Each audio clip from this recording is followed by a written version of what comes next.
Natural star hero Nani గురించి ప్రత్యేకంగా చెప్పాల్సిన పని లేదు. రీసెంట్ గా హిట్ 3 మూవీతో బ్లాక్ బాస్టర్ విజయం సాధించాడు. మే 1న రిలీజ్ అయిన ఈ సినిమా కలెక్షన్స్ విషయంలోనూ మంచి వసూళ్లు సాధిస్తుంది. ఇక దీనికి శైలేష్ కొలను డైరెక్షన్ లో వచ్చిన హిట్ 3 యాక్షన్ ఎంటర్టైనర్ గా మారింది. మాస్ అవతారంలో నాని అదరగొట్టాడు. అయితే ఈ సినిమా షూటింగ్ లో నాని గాయపడ్డాడట. ప్రస్తుతం ఇందుకు సంబంధించిన ఫోటోలు సోషల్ మీడియాలో వైరల్ అవుతున్నాయి.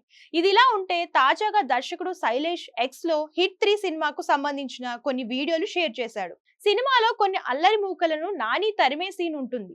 ఆ సీన్ లో నాని తలకు గాయమైంది. అలాగే నాని ఒంటికి నిప్పు కూడా అంటుకుంది. తనకు దెబ్బ తగిలినా కూడా, కుట్లు పడినా కూడా వెంటనే నాని షూటింగ్ లో జాయిన్ అయ్యాడు. అది ఆయన డెడికేషన్ అంటూ కొన్ని ఫోటోలు, వీడియోలను దర్శకుడు శైలేష్ సోషల్ మీడియాలో షేర్ చేశాడు. ఇక దీన్ని చూసిన నెటిజన్స్ నాని డెడికేషన్ కు టేక్ ఏ బౌ అంటూ కామెంట్స్ చేస్తున్నారు.